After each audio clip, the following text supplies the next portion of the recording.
Welcome back to another video. In this week's video, I'm going to be showing you my movie with WWE wrestlers. Now, some of these movies don't have wrestlers in them, but majority of these movies have wrestlers in them. It's mostly WWE Studio movies. There's a few non-WWE Studio movies I'm going to be showing you. We are currently on this shelf of my weekly shelf by shelf DVD in-depth review series. I'm not going to be showing you like movies like Guardians of the Galaxy, which has Batista in it, because I've already done like some of these movies over here that have. I'm not going to be doing the Fast and Furious again because I've already shown you these movies. If you've been following along with this like collection series thing that I've been doing. So, I guess we start off and we get into this. Show you my collection of movies with wrestlers in them. And like I said, some of these don't actually have wrestlers, but majority of these movies are wrestlers are in them. So, of course, we have The Mummy. We have The Rock, who first movie was like The Scorpion King. Some of The Rock's earlier movies weren't that good, but I don't know. He's made quite a career in Hollywood. Of course, we have more Scorpion Kings. And again, might not be complete collections. I might be missing a few. This is my collection, and I don't think I have all the movies I would want in this collection. I don't know. We have the rundown. Walking Tall. This is like, I don't know why I got this one. I guess it's like a sequel. I don't know. Not really a sequel, but it's just something different. Not that good. It's not as good as the one with The Rock. It's with the Gridiron Gang. The Game Plan. I don't have all The Rock's movies, but I've seen the majority of them. Faster. Journey to the Center of the Earth. Yeah. The Rock really made a name for himself in Hollywood. Now there's like a whole bunch of wrestlers that are retired from WWE and became actors. But The Rock was like the one that made the name for himself. Hercules.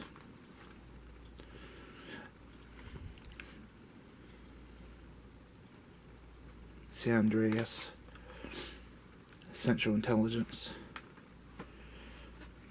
Baywatch. There's actually a series, but this is the movie. They're supposed to make more. Of course, there's a lot of movies that The Rock has done that he didn't really like make sequels to. Rock's like big blockbuster guy. Of course, we have Fighting With My Family. This is a WWE Studios film. In my opinion, out of all the WWE Studio films, this is the best one. I think this is how they should have done a lot of their WWE Studio films, based off of actual wrestlers. Of course, it's about Paige. Now, I think for movie-wise, they do change some of the story a little bit. Probably because they can only fit so much in a 2-hour story. And they gotta make it kind of kid-friendly, too, so there's that. Of course, we have Ballers, which is a show that was on HBO Max. Not that bad. I'm not really a football fan, but it's not a bad show. I only have the first, as you're going to see, I only have the first 4 seasons.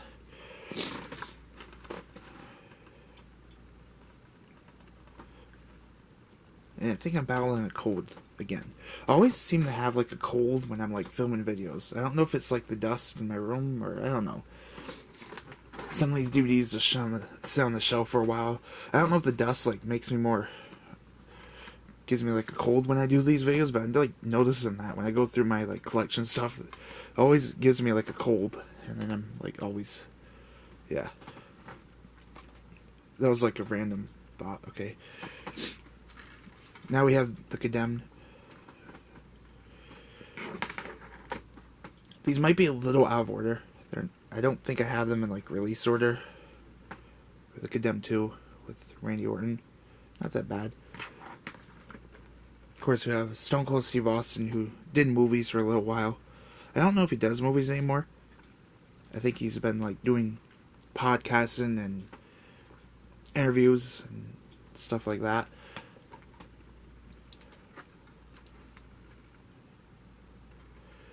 I don't have like a complete collection of all of Stone Cold's movies.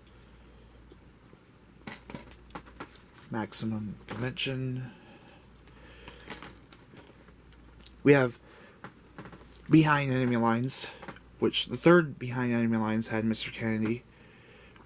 In my opinion, the first three Behind Enemy Lines movies are really good.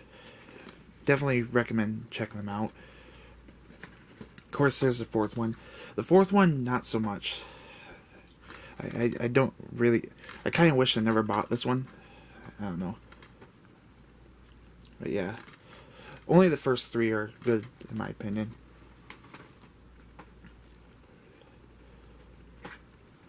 We have the Marine. Of course, there's with John Cena. The Marine is one of the best like movie series. Another good series I think WWE's done. Of course, a lot of the movies that WWE's made are kind of bad, but I don't know. They're kind of like good bad. You know, they're not like the worst movie out there, but they're like, I don't know. If you're a WWE fan, you probably will enjoy them, but they're not really like terrible, but they're not really great. I don't know. Sometimes bad movies aren't exactly... Sometimes watching bad movies can be fun too. Bad movies tend not to have complex plots.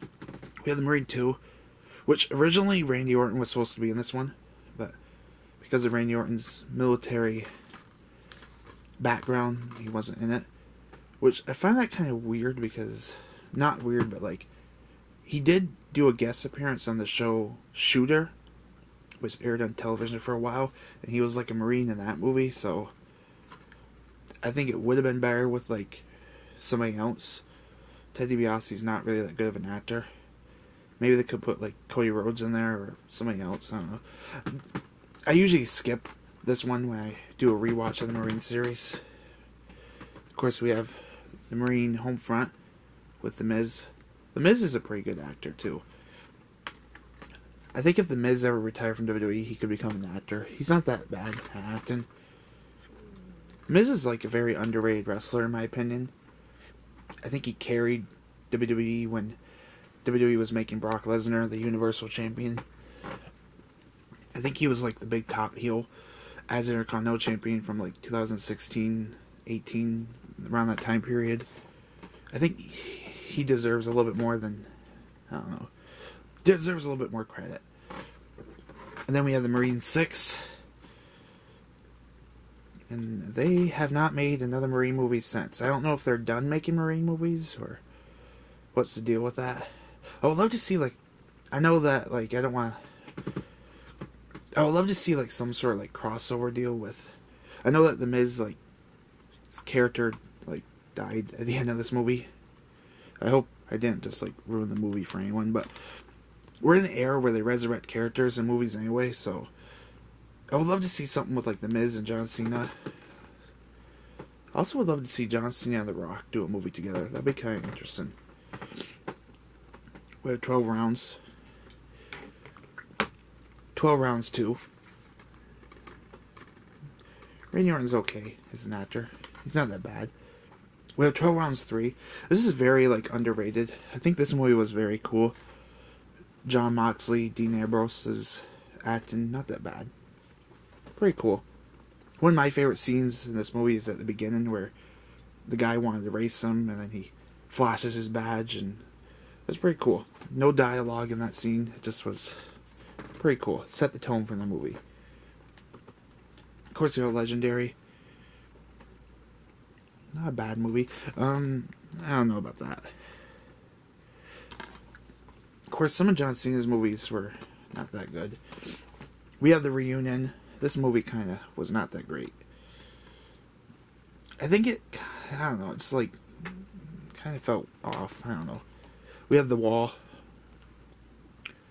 It's like a little independent movie, I guess, John Cena did. I don't have all of John Cena's movies, because John Cena's done a lot.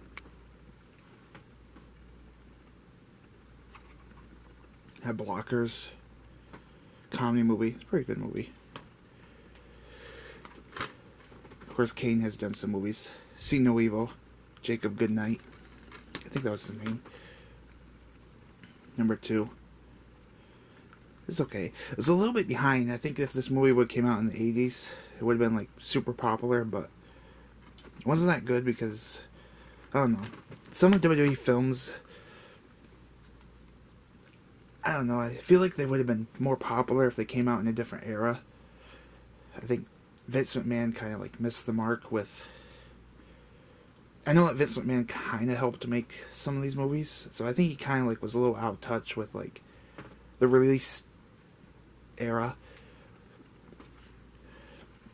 Countdown with Dolph Ziggler, Nick Nemeth. Dolph Ziggler's another underrated wrestler. He's really good at cutting promos, in my opinion. Knucklehead with The Big Show. Not a bad movie. Of course, around 2011, 2010, WWE was like doing these like movies that had like a message to them, I guess. I don't know. They were okay. Vendetta. Not that good. The Chaperone. It's okay, but it's a little long for a comedy movie. It does have some points where it kind of drags on just a little bit, like towards the middle. But then you have Inside Out, which basically the plot of these movies is like the same. He gets out of prison and has to like reunite with like his daughter and family, and the only difference is that this is like a comedy and this is like a serious one. Not that bad though. Of course, Triple H was also in Blade 3, which I've already done a video on that. It's up there. So we have Bending the Rules with Edge. Edge isn't that bad of an actor. I think Edge is pretty good. We have Interrogation. Have the Day. There's no wrestler in this one. It's okay. Of course, we have the original first WWE Studio movie, which is No Holds Barred with Hulk Hogan. I don't know. And there's one more movie that I kind of want to show you guys, so hang on. I'm going to put you right here. Let me go get it. I'm still here. I just got to grab it. Okay, so since I'm showing you my WWE films, I'm going to show you Ready to Rumble, which is a movie with David Arquette. Kind of stereotypical. I think it just like it makes wrestling fans look kind of dumb, and I don't think wrestling fans are dumb. Of course, a lot of non-wrestling fans will be like, you know it's all fake, right? Well, most wrestling fans know it's fake. Like, we know it's fake. We listen to the podcasts. Like, we're not that dumb. So this movie kind of like played into like that stereotype of wrestling fans not being that bright. Still is kind of an okay movie. It's not that bad. Of course, David Arquette became the world champion, which is probably one of the worst moments in WCW history. And then we have You Cannot Kill David Arquette. It's actually not a bad documentary. I would say that David Arquette definitely earned his world title, because when he won it, but like in this documentary he made his like return to wrestling. He like went on the indies, and he actually went to like wrestling school, and I would say that this is a good movie. I would say he kind of like redeemed himself in the wrestling world a little bit with this movie. If you have not seen this movie and you're a wrestling fan, definitely give this like a check out if you can. I don't know how's it available. I think this is like a bootleg DVD. I got it off of Amazon, but definitely give it like a good check out. It's not the greatest movie, but it's pretty good. I would say I have a little bit more respect for David Arquette with this movie, but yeah. Usually I keep these two over there, like in that little sleeve corner right there. And yeah, that's usually where I keep it. Anywho, so that's it for this week's video. I'm going to be continuing this shelf by shelf, in-depth review of my DVD series. I post a new video every Thursday at around 10 a.m. So that's when you can catch up with the series. We're almost like on the home stretch. I got like maybe a couple more weeks worth of, not a couple, maybe about 3 or 4 more weeks left worth of this series, and then I don't know what I'm going to do after that. Well, I'm going to show you guys my video game collection, and then after that, I don't know what I'm going to do. I'll figure it out, maybe. But yeah, so subscribe, leave a like, turn on the notifications, and do all that fun stuff. And see you in the next one.